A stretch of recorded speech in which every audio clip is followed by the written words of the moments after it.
Retomemos, então, as nossas rápidas explanações sobre os vários artigos da Lei número 6.015, de dezembro de 1973. Hoje vamos examinar o que dispõe o artigo 8º dessa lei. Vejamos aqui. Primeira coisa, localizar os óculos. A idade é sempre cheia de surpresas, né? Vamos lá. Esse artigo 8º está inaugurando aqui o capítulo 3º do título 1º da lei. Esse título 1º possui 6 capítulos. O primeiro sobre as atribuições, o segundo a escrituração, que vai esse segundo do 3º ao 7º, e o capítulo 3º diz respeito à ordem do serviço e possui os artigos 8º a 15. Esse artigo 8º que nós vamos comentar hoje dispõe que o serviço começará e terminará às mesmas horas em todos os dias úteis. Isso é o caput. E o parágrafo único, o registro civil de pessoas naturais funcionará todos os dias, sem exceção. Essas duas previsões que aqui se encontram já eram da tradição do direito brasileiro e se encontram no regulamento de 1939. Foi o decreto que antecedeu a Lei de Registros Públicos, esta Lei de Registros Públicos que estamos comentando. Em 1994, editou-se a Lei 8.935, que é conhecida como a Lei dos Registradores e dos Notários, no jargão corriqueiro. E o artigo 4º dessa Lei 8.935 também tratou da matéria do funcionamento dos serviços, portanto, da ordem dos serviços, sobre aspectos aqui de horário e de tempo de funcionamento, para ser um pouco mais exato. E não é incomum que se diga que esse dispositivo do artigo 4º, caput e 2 parágrafos, teria revogado o artigo 8º da Lei de Registros Públicos. Eu penso que, sem embargo de reconhecer que possa haver alguma controvérsia, não é certo dizer que houve revogação. Vejamos o que diz o artigo 8º, para relê-lo e confrontá-lo com esse artigo 4º da Lei 8.935, é que o serviço começará e terminará às mesmas horas em todos os dias úteis. E o caput do artigo 4º da Lei 8.935 diz o seguinte: os serviços notariais e de registro serão prestados de modo eficiente e adequado em dias e horários estabelecidos pelo juízo competente. Não há nenhuma conflitância entre esse dispositivo, até aqui, e o artigo 8º. Atendidas as peculiaridades locais, em local de fácil acesso ao público e que ofereça segurança para o arquivamento de livros e documentos. Não parece que haja contraste. Poderá discutir se a matéria, tendo sido também tratada em seu todo por essa Lei de 1935, teria implicitamente revogado o artigo 8º da Lei de Registros Públicos. Não parece que seja assim. Lá está dito uma coisa diversa, ou seja, que o serviço deve começar e terminar às mesmas horas em todos os dias úteis, o que não está afastado por esse artigo 4º. Por outro lado, o parágrafo único diz: o registro civil de pessoas, isso do artigo 8º, o registro civil de pessoas naturais funcionará todos os dias, sem exceção. Não é coisa diversa o que diz o parágrafo 1º do artigo 4º da Lei 8.935. O serviço de registro civil das pessoas naturais será prestado também nos sábados, domingos e feriados pelo sistema de plantão. Apenas acrescenta essa circunstância: vai funcionar todos os dias, mas nos sábados, domingos e feriados funcionará pelo sistema de plantão. Muito bem. O parágrafo 2º do artigo 4º da Lei 8.935 acrescenta ainda que o atendimento ao público será no mínimo de 6 horas diárias. Eu não vejo incompatibilidade entre esses dois dispositivos. Penso que se compatibilizam e não.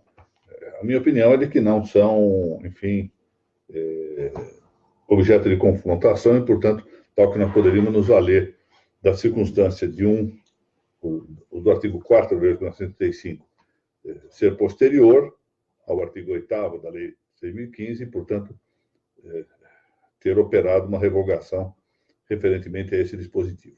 Em todo caso, eu queria aqui avançar a alguns pontos interessantes acerca dessa matéria. Em primeiro lugar, chamar a atenção para a importância que a lei concede ao registro civil das pessoas naturais. Nós temos uma impressão que quase seria razoável no plano profano. Quer dizer, que os profanos tivessem uma impressão de menor importância no registro civil, porque opera frequentemente em condições econômicas bastante acanhadas. Eu mesmo conto essa história e é muito interessante, que isso já contava do meu tempo de juiz substituto, eu já ouvi essa história.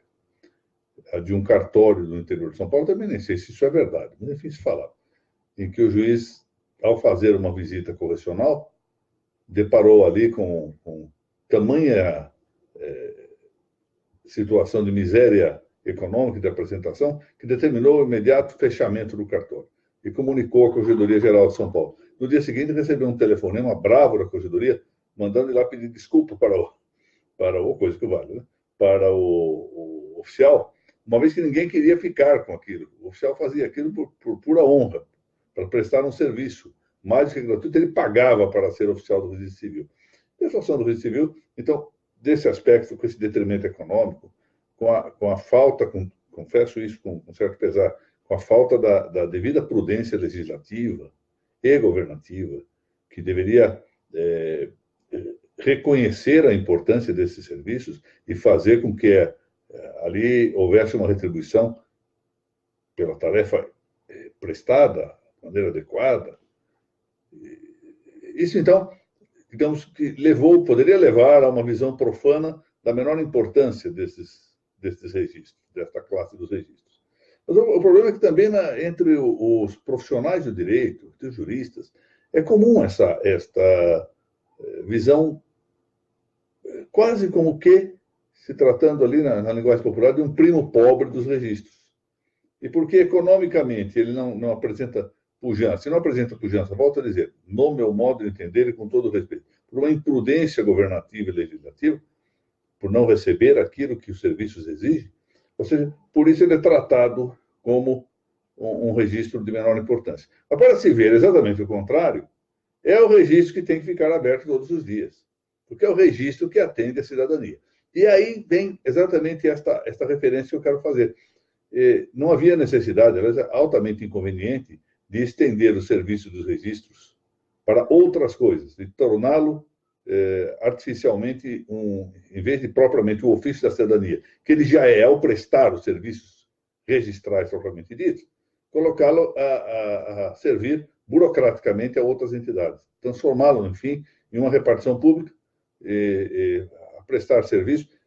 Quero ver se ainda assim houver alguma receita razoável disso, mas é sendo necessário contratar novos funcionários, novos servidores, etc., para atender a uma série de exigências de informação para cá, informação para lá, coleta para isso, para aquilo, para passaporte, não sei se para carteira de identidade, atividade meramente burocrática que não tem nada a ver com o registro. O certo era que esta importância, que a própria lei testemunha em favor do registro civil, fosse bastante para que se reconhecesse a necessidade de uma retribuição condigna ao registrador civil. Efetivamente, que fosse uma retribuição que, por direito natural, deve ser justa. Muito bem. Mas, deixando esse ponto de lado, eu quero fazer uma pergunta, assim, dessas de algibeira. Isso é boa para, como se diz, para concurso público, não é? A pergunta é a seguinte: e se, já que a lei determina no artigo 4º aqui do artigo 8.935, que o juízo competente deva fixar os dias e horários. Bom, o que é o juízo competente, em primeiro lugar? Em rigor, aqui está uma referência ao juiz que se chama corregedor permanente, em alguns lugares, aqui no estado de São Paulo, ou juiz diretor do fórum. Mas também pode ser entendida esta expressão como referência ao corregedor geral da Justiça dos Estados ou do Distrito Federal e até mesmo ao corregedor nacional. Bom, por que se prefere o juiz local? Exatamente porque o juiz local é aquele que está à testa das dificuldades, das circunstâncias locais, do que mais convém, do que menos convém, dos locais. Ainda me lembro que certa vez estive na cidade de Boa Vista com a minha querida amiga desembargadora Regina Ferrari, e lá estávamos vendo, ele me fez ir até o local para verificar onde deveria fixar-se um determinado cartório de registro. Não me lembro se era registro civil. Mas por que isso era necessário? Porque havia uma enchente de rio, ela dizia, olha, aqui não é conveniente, os livros não ficarão conservados, haverá risco, etc. Naquele outro local, a população não consegue chegar. Enfim, o juiz do lugar deve saber o que é melhor, incluindo quanto ao tempo. Incluindo, portanto, a questão do horário de funcionamento. Daí que haja uma preferência natural, onde se fala o juiz competente, seja, num primeiro momento, e de modo preferencial, o juiz corregedor permanente ou diretor do fórum, conforme as designações dos vários estados. Bem, mas isto não exclui, volto a dizer, que haja alguma possibilidade de essa tarefa ser exercida pela Corregedoria Geral e até pela Corregedoria Nacional. Não parece convir, preferencialmente ao menos, mas é possível. Mas a pergunta que eu lhes fazia era esta. E se o juiz não fixar? Qual horário vai estabelecer-se? Bom, alguém pode dizer, bom, o horário de costume. Bom, ótimo, mas essa é uma possibilidade, desde que se prove qual é o costume. Mas há uma outra. Suponham que seja criado um cartório novo num determinado lugar que nunca teve. Cartório numa cidade pequena, criou-se ali. Então, agora um cartório. E o juiz não fixou o horário. Há alguma fórmula que permita encontrar um horário na ordem normativa? Parece que há. Vamos lá, então, ao Código de Processo Civil. Novo código, que tantos problemas tem dado para todo mundo. Esse código, no artigo 15, dispõe o seguinte: na ausência de normas que regulem processos eleitorais, trabalhistas ou administrativos, e lembremos que os registros são, por um aspecto que se pode dizer até mesmo fundamental, são processos, os registros são processos.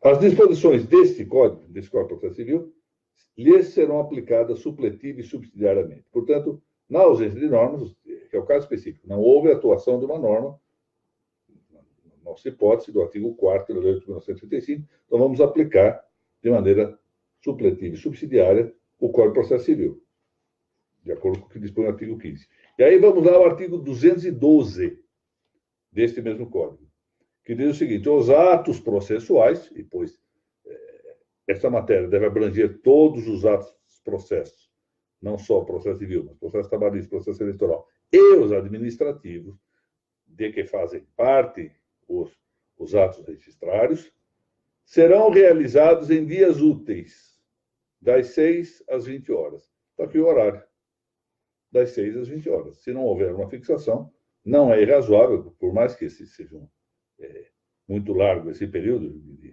das 6 às 20 horas, são 14 horas de funcionamento, a despeito disto, é uma norma que pode ser invocada para justificar o tempo de funcionamento nas hipóteses em que o juiz corregedor permanente ou diretor do fórum não fixar esse tempo. O melhor, naturalmente, é que o registrador, ao perceber a lacuna, consulte o seu juiz. Bom, o artigo 8º dispõe ainda que o registro civil funcionará todos os dias, sem exceção. E lembremos-nos que isso não vem alterado pela Lei 8.935, que dispõe exatamente isso. O serviço civil das pessoas naturais será prestado também, esse advérbio indica que nos dias úteis, além dos dias úteis, também nos sábados, domingos e feriados, apenas acrescenta que será pelo sistema de plantão. E aí o sistema de plantão será fixado convenientemente por regulamento. Lembremos-nos que a Corregedoria Nacional, e muito possivelmente por força dos direitos organizatórios, as corregedorias possuem normas a respeito dos sistemas de plantão. De toda sorte, essa norma estaria abrigada, o sistema de plantão estaria abrigado na previsão do artigo 4º, quando diz que serão em dias e horários estabelecidos pelo juízo competente. Isso abrange, evidentemente, o sistema de plantão, até porque o normal é que os parágrafos se interpretem à luz do caput, se cumprindo à luz do caput. Observemos também que o atendimento ao público será no mínimo de 6 horas diárias.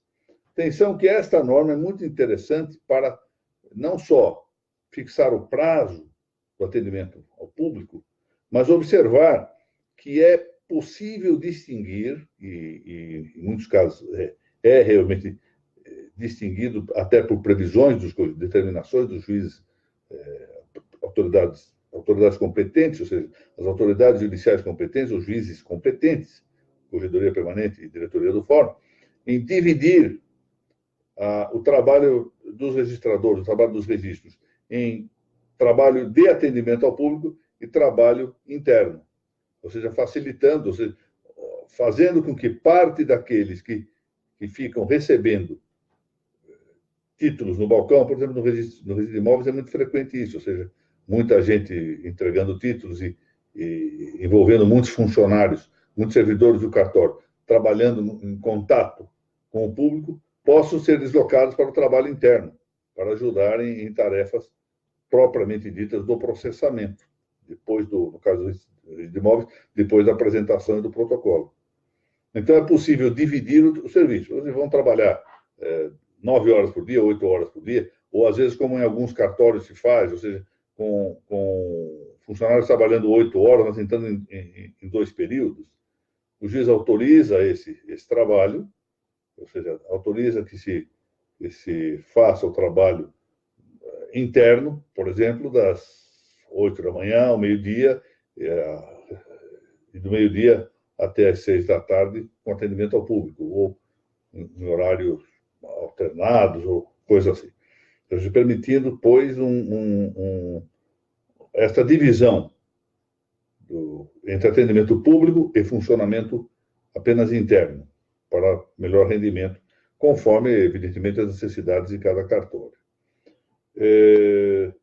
É também interessante que se observe, mas isso nós vamos ver lá à frente ao comentar o artigo 10 da Lei de Registros Públicos, que o trabalho não pode, aí por força do que dispõe ainda o artigo 212 do Código de Processo Civil, não pode ultrapassar as 20 horas, salvo o registro civil das pessoas naturais. Ou seja, ainda que o juiz corregedor permanente queira autorizar que o cartório trabalhe, por exemplo, das 6 ou das 8 da manhã até um horário mais tarde, o máximo que ele poderá fazer é determinar que se estenda até às 20 horas, por força do que dispõe hoje o artigo 212 do Código de Processo Civil. Não pode autorizar que se trabalhe até às 21 horas, porque os atos processuais só podem ser realizados até às 20 horas. O que se ressalva é a possibilidade de encerramento dos atos relativos ao registro civil das pessoas naturais, como nós vamos ver lá no comentário do artigo 10. Este sim, não pode ser adiado, ou seja, vai prosseguir até final. Tá bem? Então, eram estes os pequenos comentários que eu queria fazer acerca desse interessantíssimo artigo 8º, que suscita muitas questões práticas. Algumas nós vamos ainda, provavelmente, dar-nos conta adiante, eu volto a referir alguma coisa. Muito obrigado a todos.